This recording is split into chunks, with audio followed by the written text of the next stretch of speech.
Holy shit. There we go. This is old school.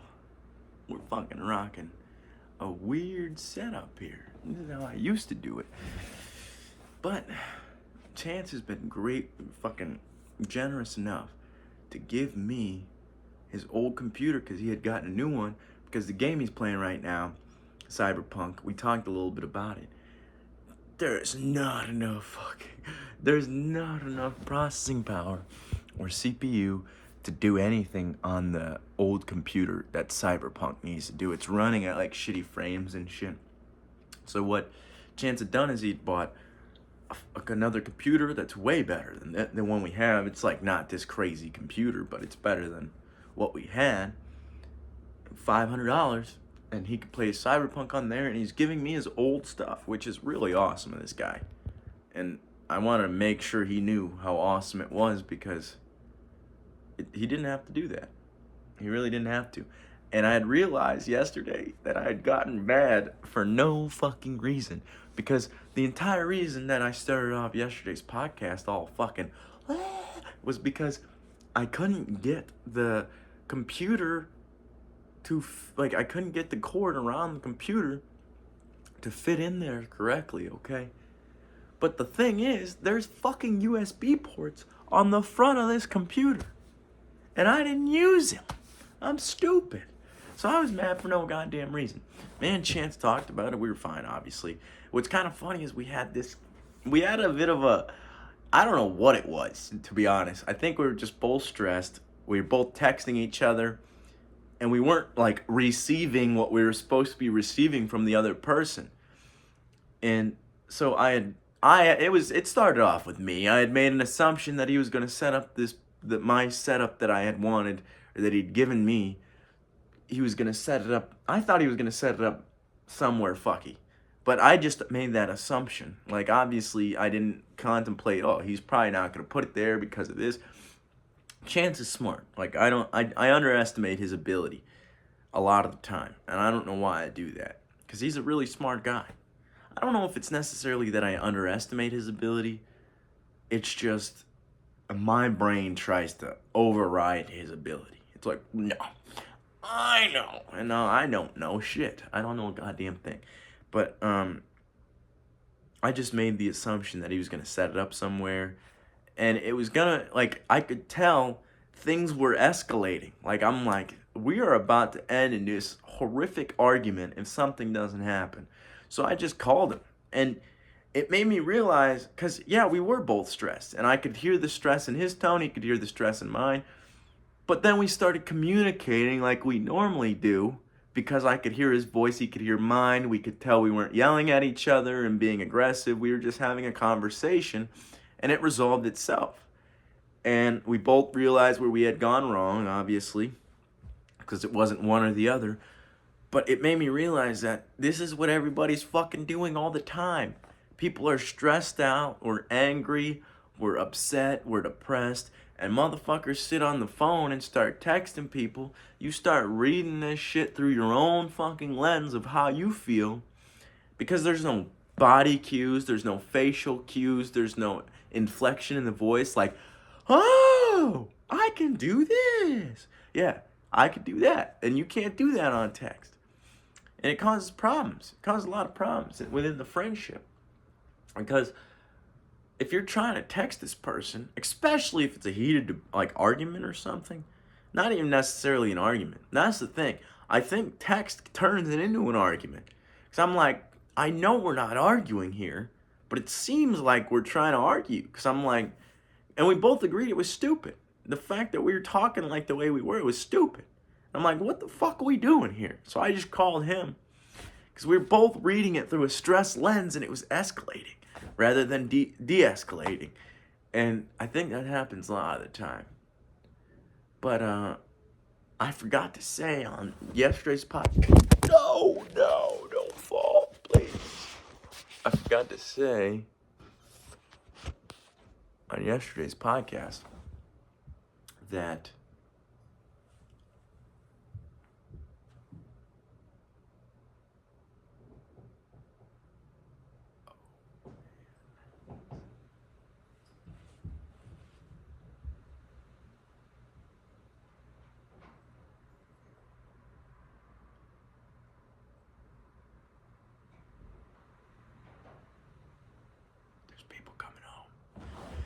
people coming home. I don't want to talk while people are coming home, dude. That's weird. But what was I saying? Oh, yeah. I fucking drank last weekend, but only twice. I drank 2 times. I drank for my dad's birthday, and I drank on Sunday. But I haven't, before that, it's been a month. And I haven't drank since then. Since Sunday. It's Thursday. And I know that doesn't sound too crazy, but in my brain, I feel myself making progress. Because I'm not as stressed. I've been stressed a little bit, but I don't use alcohol to throw it at shit anymore. That's what I was doing with it. I was using alcohol at the any slightest stress or inconvenience. I'm like, oh, I could just drink this away. And it doesn't work that way. It doesn't work that way at all. It's weird seeing the time. It's kind of fucking with me. Because you know what time you're at. I just gotta stop looking up. But, yeah, I decided to drink for my dad's birthday. It's my dad's birthday. And I wanted to drink, let's be honest. And then on Sunday, I was drinking on the podcast with Blair, obviously. But, I don't feel that pull towards it anymore. It's a weird thing. Like, I felt it. I felt the pull, because I drank 2 days in a row. And then for the first 2 days after that, I felt that pull. That normal pull where it's like, come on, Cody, aren't you stressed? But the thing is, what I realized was the alcohol is creating this stress within you. Like, you have a certain amount of stress in yourself already, but then you drink, and it's creating another level of stress because you go down, and then it takes you up because you're decreasing your stress, and then it has to return because there's no biological free lunch. And so you end up fucking yourself regardless because you're more stressed than when you started. So you might as well just sit through the stress and sit through the bullshit and fucking take it to the goddamn face. God knows what it's gonna be either. I don't even know what the fuck I was gonna talk about on here. What can we talk about on here? Been creating a lot of plans lately. I got financial plans, I got business plans, I've got plans that I need to get started right now. I'm gonna start with paying off my debt, which I don't have a lot of debt. I just have like a car payment and a credit card. But here's the thing. What I realized is if I just take an extra $500 that I make every month, split that in half between the credit card and make an extra truck payment, right? 2 credit card payments for 2.5 months will take off my credit card debt completely. And then that $500 can go toward my truck completely. And I can make 2 extra payments a month rather than that one I was making. And I could pay my truck off faster. That way I'm not in fucking debt. Because it took me a long time of watching Caleb Hammer to realize this, but it's stupid to fucking let your debt accrue interest while you're paying for other shit. Like, yeah, you go out to eat and that burger may have only costed $8, but you're paying like, for my credit card, dude, 39.49% interest a year to pay on that credit card. I don't even know what that means. I don't do the math for that. Wait, actually, I could do the math on my watch. Let's find out. Let's say I have $800. $800 times 39.49.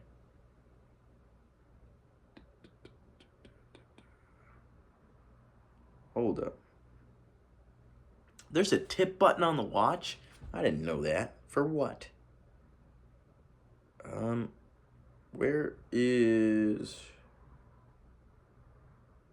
Where's the percentage button?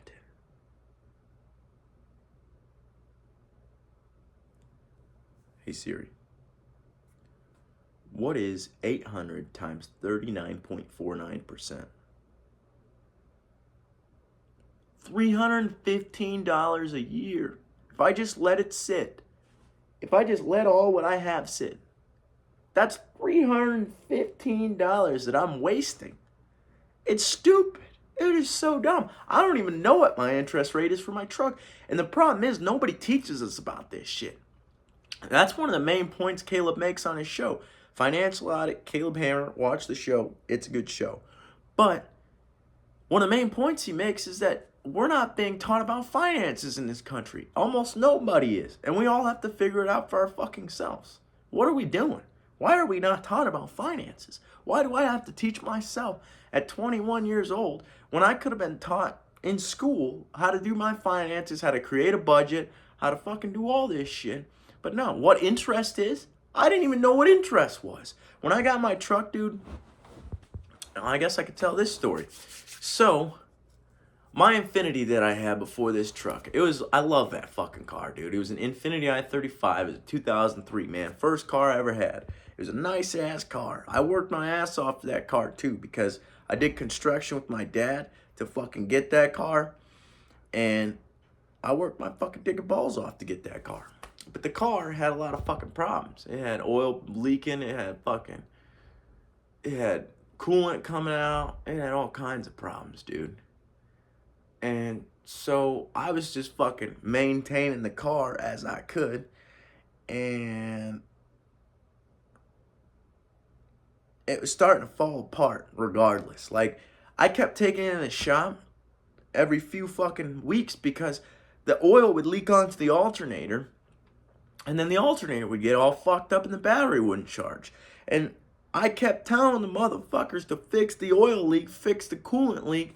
But they would rather, this shop I kept going to, for some reason, kept just replacing my alternator rather than fixing the fucking vehicle. Probably labor costs. Now I'm thinking about it. They were probably making money off me in labor. But, there was people. I got scared again. But, what was I saying? So, there was one winter, dude, where I was fucking driving this car. It was one of the bad snowstorms around here. I think it was last year. Last year? I think so. It had to be last year, probably. I don't know. Last year, maybe. I was driving to work one morning, actually, from Mason City. I was driving to Forest City, and I started sliding and skidding a little bit because the snow was deep as fuck. Like, the plows hadn't been out yet. I was in this little dainty car, and I started sliding around a little bit and shit already, so I'm like, alright, fuck this, dude. I might have put this on the podcast. I don't even know. I don't know what I've put on the podcast and what I haven't now. But, I started slowing down, coming to a stop at a stop sign, and immediately in my head, I'm like, okay, I'm not going to push this shit. I'm just going to fucking go as slow as slow as I need to. And if I'm late to work, I'm late to work. I don't give a fuck. But then, this guy, he comes this way, and he fucking starts heading towards Winnebago. He was actually headed to the same spot I was, this motherfucker, because he works at Winnebago too, or at least he used to. Now that I'm thinking about it, so many motherfuckers that I used to work with are gone now. Winnebago's emptying out. But, this motherfucker starts slowing down. I get behind him from the stop sign, and he starts slowing down in the middle of the goddamn road. For no reason. At least to me, there's no reason, because he doesn't have turn signals on. He doesn't have anything. He's just braking. And I'm going like 15 miles an hour, 20 miles an hour behind this guy. I'm like, this dude, there's no fucking way I'm stopping. I'm going to rear end this fucking guy. And so I start going in the left lane because the motherfucker was stopping. And as I get up to this motherfucker, side by side, he fucking turns his left turn signal on and starts turning into me like he didn't even see me. And I'm like, what the fuck? And I fly through a motherfucking ditch. It actually brought me into the present moment now that I'm remembering. Like, I remember just holding on to the steering wheel, completely present in the moment. I'm like, well, either I'm fucking dying or this car is stopping. There's no other situation that's going to happen here. And the car stopped, thankfully. And I got out. And I was like, dude, what the fuck is wrong with you? And then I realized, all right, it's snow on the ground. It's like fucking 4 o'clock, 4:30 in the morning. It was early as shit. Me and this guy just got into an accident together. And so I didn't think about this at the time, but I don't think either of us had licenses or insurance because I know damn well I didn't at the time. Or no, I had insurance but no license at the time. And I don't think he had a license either because we didn't talk about insurance. We didn't talk about exchanging information. None of that shit. He's just like, all right, let's pick up this bumper, shove it in the back seat. I just was agreeing because I'm like, yeah, I don't want the cops here either. We shoved the bumper in the back seat, left my car, and then I called my dad.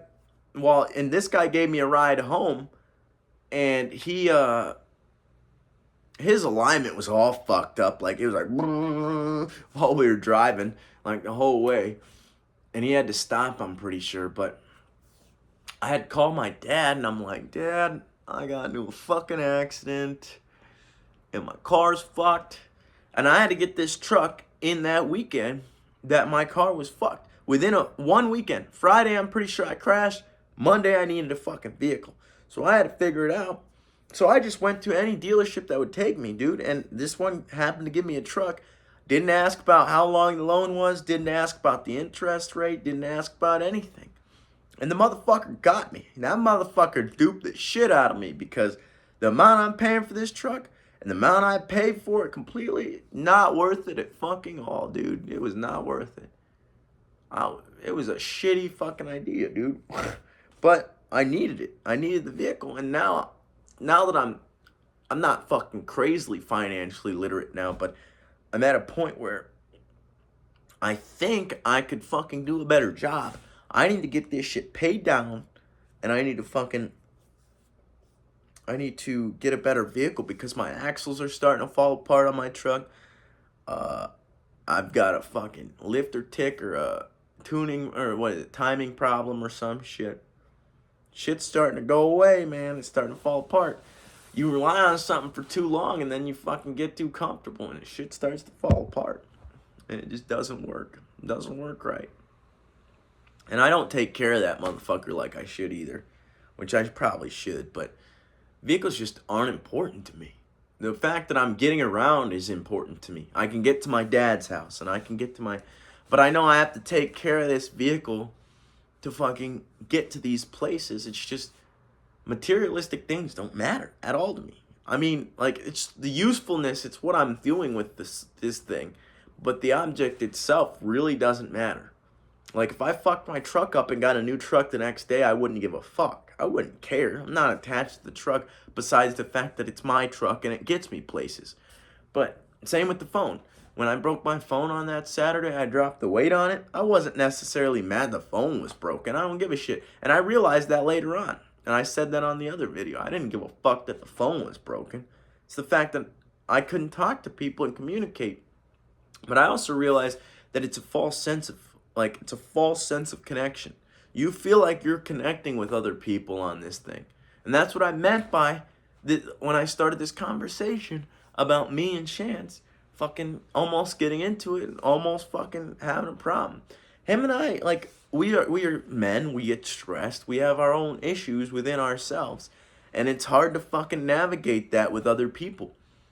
But him and I do it pretty well. I would say that him and I do it the best out of everybody that I talk to, because him and I can lay it on each other pretty thick to where, and then afterwards we're like, oh, fuck, we were fucking dicks.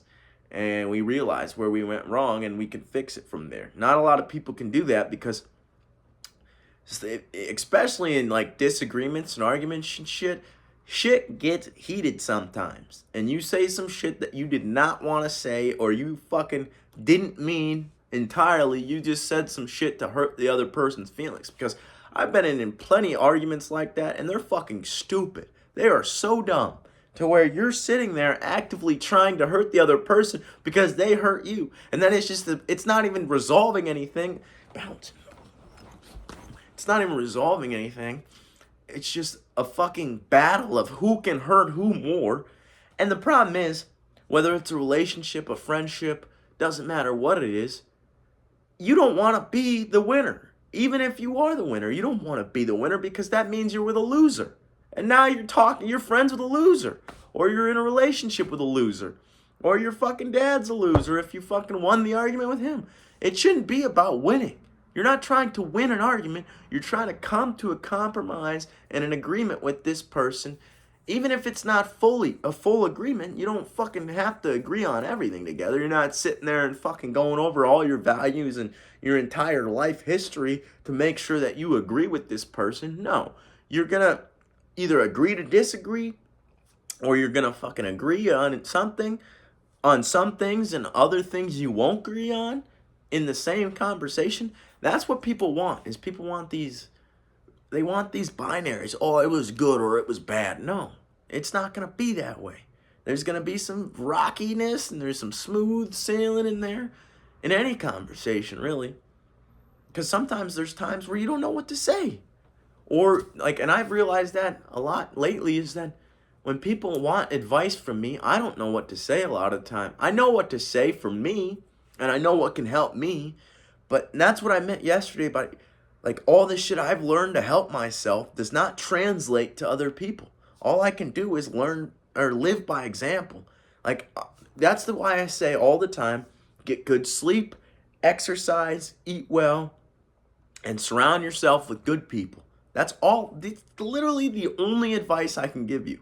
Because everything else you have to figure out for your fucking self. You have to learn your own knowledge. You have to gain your own experience. You have to fucking figure out who you want to be and where you want to be, what you want to do to get to that spot. It's complicated, dude. Life's complicated. And most people spend their time just wasting it away. And I don't know why we do that. I get it, actually, because there's a lot of the time I want to drink and shit. I might have a drink tonight, actually, with Chance. I'm going to see what he thinks about that. Hey, Siri, send a text to Chance, please. What do you think about having that biscuit tonight?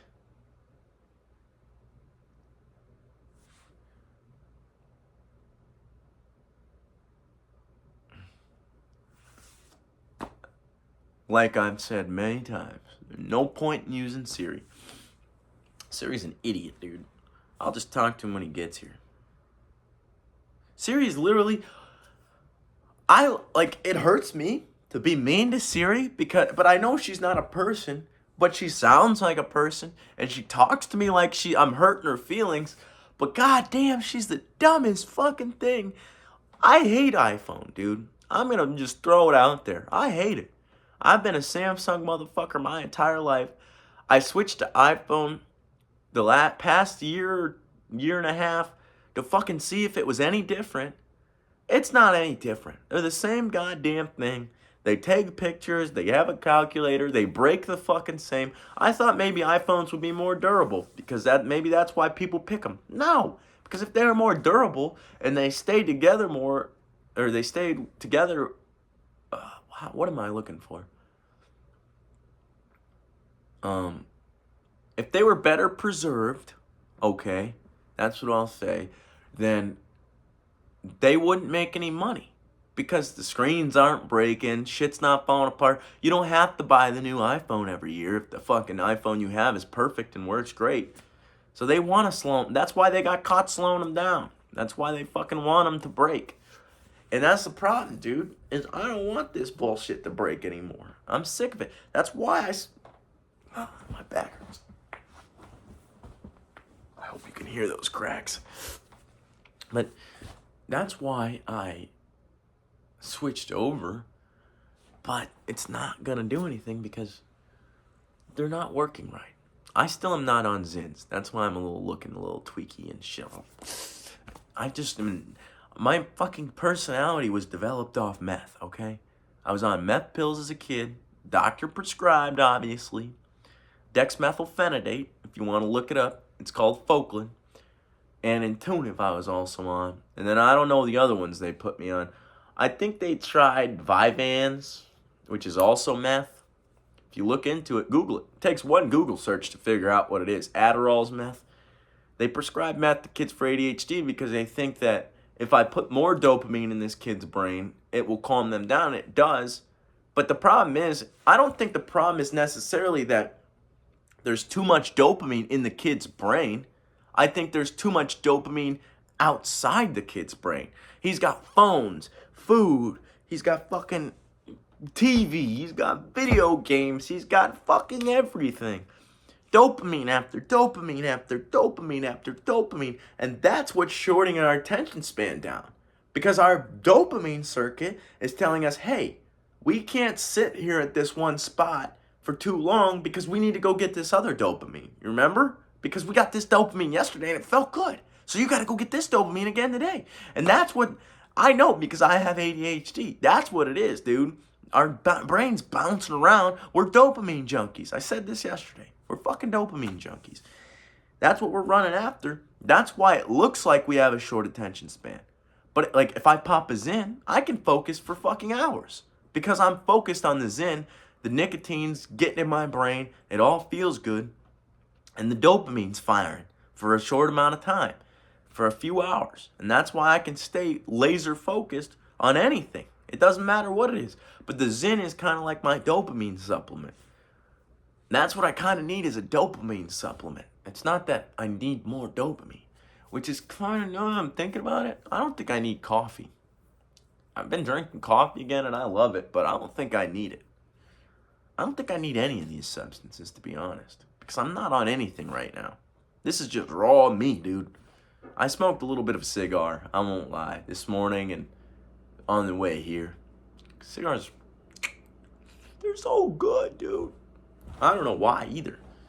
I realized that nicotine is my gateway drug because I used to be 100% against drugs completely. That's how my dad was. That's how I was. We were against that shit, anything.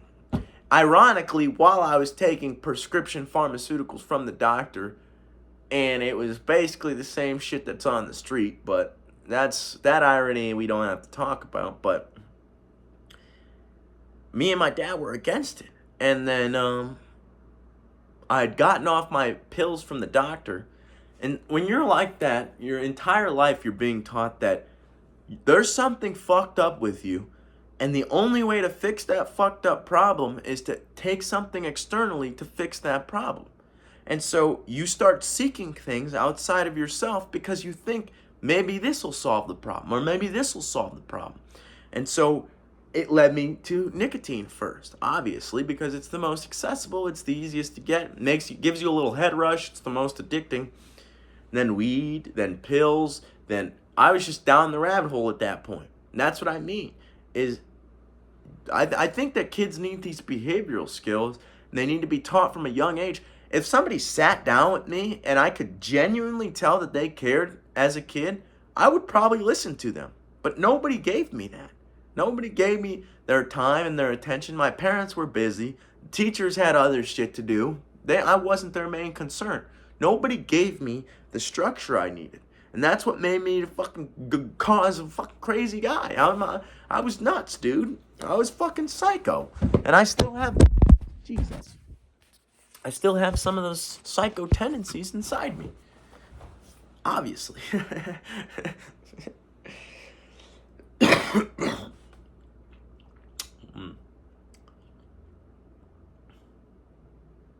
I am grateful for the way I came up, though. It gave me a lot more resilience. And that was my point, that I can't give anybody advice, because a lot of the advice I try to give is shit that I had to realize over time with experience and knowledge. And I had to learn failures, and I had to fucking I had my ups and my downs. And here's the thing. Here's the thing I've learned from trying to quick process knowledge, okay? The reason I've been shoving so much knowledge into my brain the past 5 years is because I thought I could super speed my development. And I kind of have, in a way. But the thing is, some knowledge you can't just put in your brain and know. Some knowledge has to be experienced. So I have a lot of knowledge in my head, but a lot of that knowledge needs to be experienced. And so I'm sitting here with it still, and I know it. I know what I'm supposed to be doing, but I haven't experienced a failure hard enough to where my biology wants to shift. And that's what I'm trying to super speed, is trying to fucking Not necessarily super speed failure, but super speed my biology to get its shit together so that I'm not sitting here fucking doing stupid shit all the time. You know what I'm saying? Because I don't want to do that. But, what was I talking about?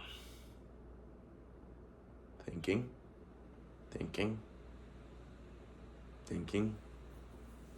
Oh, yeah. I don't know. If this has nothing to do with what I was saying, I'm sorry. But if I just wish that I would have had at least one adult. This is why, like, I've talked about this before, but Dr. Gabor Mate, he specializes in ADHD and trauma and all this other shit because he just was studying it himself. Oh, he was a doctor, and then he started to realize some shit and led him down this path. But that's irrelevant. Just look into the dude, actually, because I've read all his books. I've listened to every podcast with him on it. This dude is a fucking genius, Dr. Gabor Mate. But what he talks about is that there's two forms or two psychologies that kids choose when they're being suppressed in whatever way. Like, or they're like, if an adult is like treating them as if they're not, because like what you need to do with kids is, like, I'm not saying to treat a kid like they're all perfect and shit, but make a kid know that they're accepted for what they are out the womb. It's not you have to prove something to me to get love and acceptance. That's the main point. Is that he tries to make is that you don't have. There's a difference between loving and accepting your child, and then what you expect them to achieve, and you have to make that boundary very clear because the child does not know that boundary.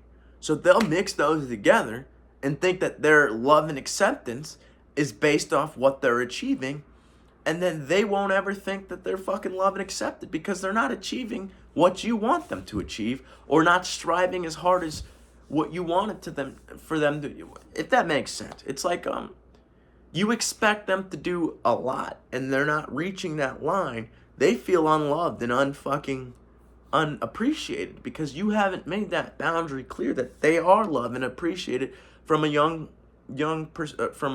age. If that, I hope all this makes sense. I'm fucking rambling. I'm wired, but that's my main point. So two things happen in the child's brain if they don't feel loved and accepted. And that doesn't mean that the parent doesn't love them either. That's another point he makes.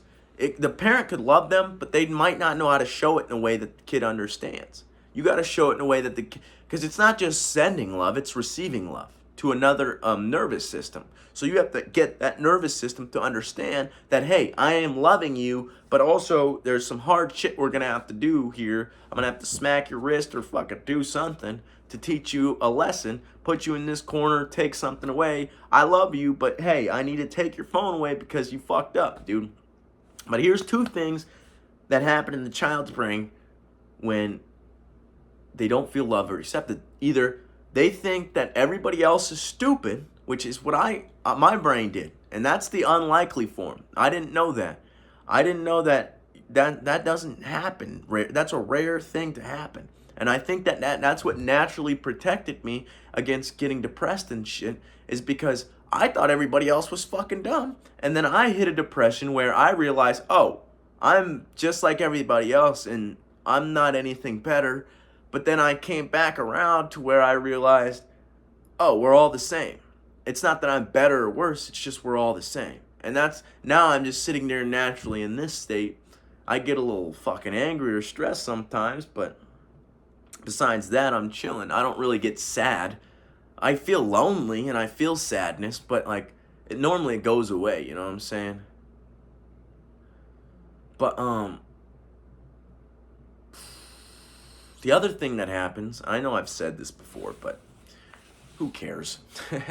The other thing that happens is the child starts to think there's something wrong with themselves, and that's more likely. That's the common thing that tends to happen. And I didn't know this, but I was wondering why I thought I was, because I tell Chance this, I've told Chance this, and I've told other people, when I was a kid, I thought I was king, dude. Like, that's why I didn't listen to anybody. That's why I didn't fucking do what everybody else was telling me to do. I didn't just fucking sit there and put my head down. Yes, sir. Yes, ma'am. No. I was like, you're a fucking idiot and I'm not listening to you. And that's how I felt as a kid. Because everybody was treating me like I was less than... I knew I had...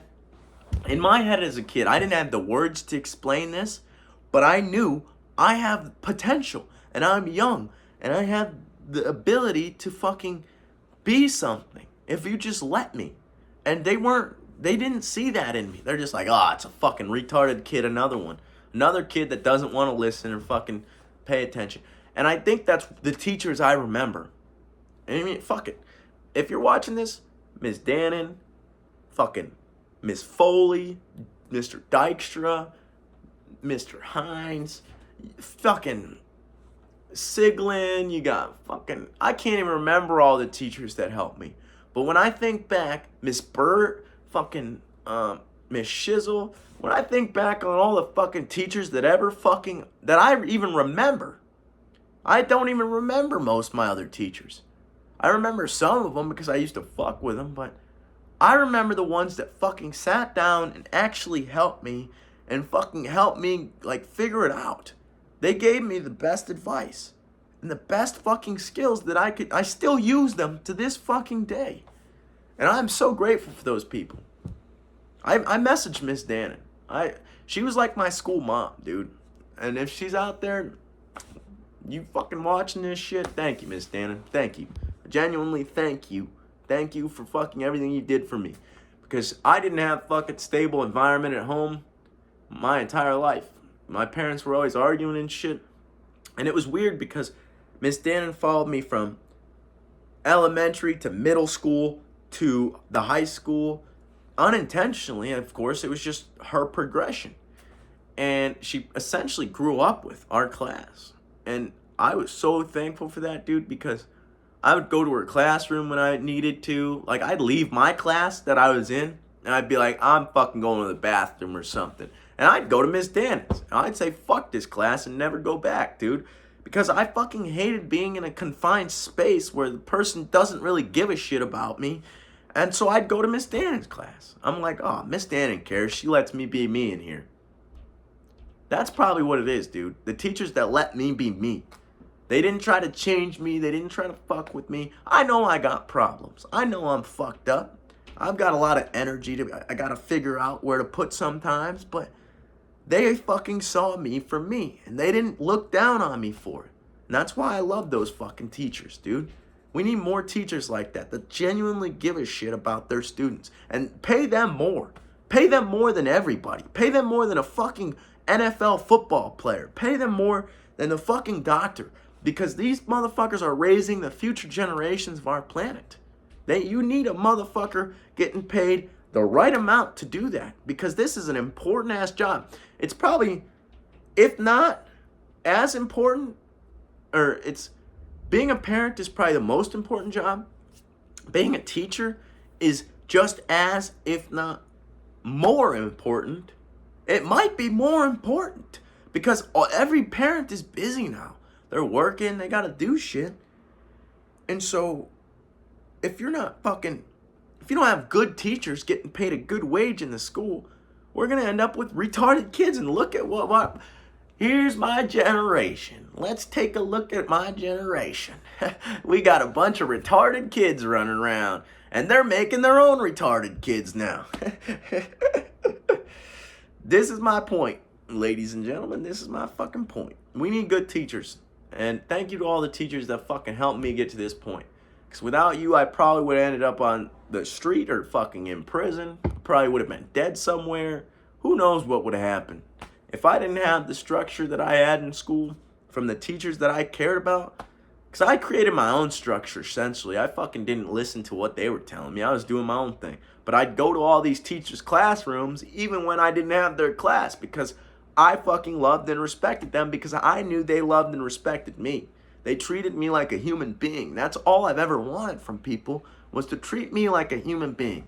I'll treat you with the same respect you treat me. I will come into this conversation, treat you like a human being, and we can have a genuine conversation. I don't care if I looked at you, I don't care what kind of preconceived notions my brain has of you, dude. I talked to a guy at work. He's a weird guy, but I like him. I like him because he's always got something interesting to say, and even if he doesn't, we can have a conversation. I don't care what the conversation's about normally. I just like talking to the dude and making it known that I like this guy, essentially. I'm like, hey, we have a friendship here, and I'm going to acknowledge your existence. That's basically what's in my brain. I don't know if that sounds fucked up, but it's kind of what I do. Like, I don't want to acknowledge the existence of somebody who's mean to me or upset with me. I don't know if that makes sense.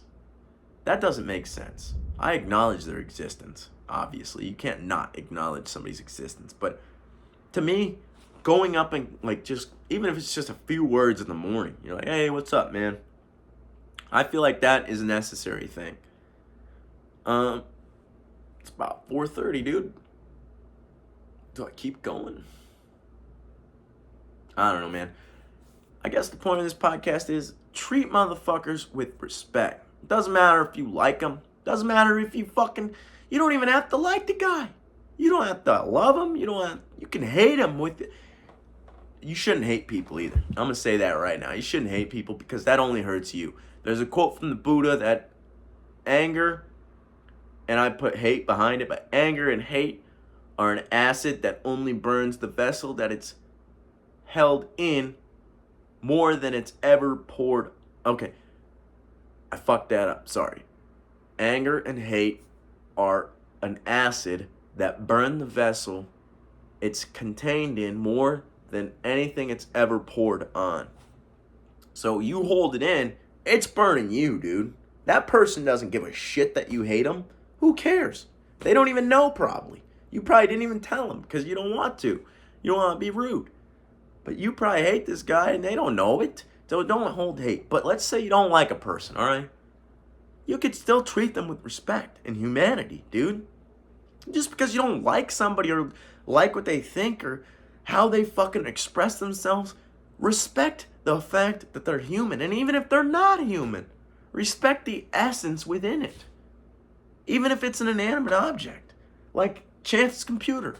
I'm not going to break or try to break or touch. I'm going to treat that thing with the utmost respect and love because it's Chance's computer.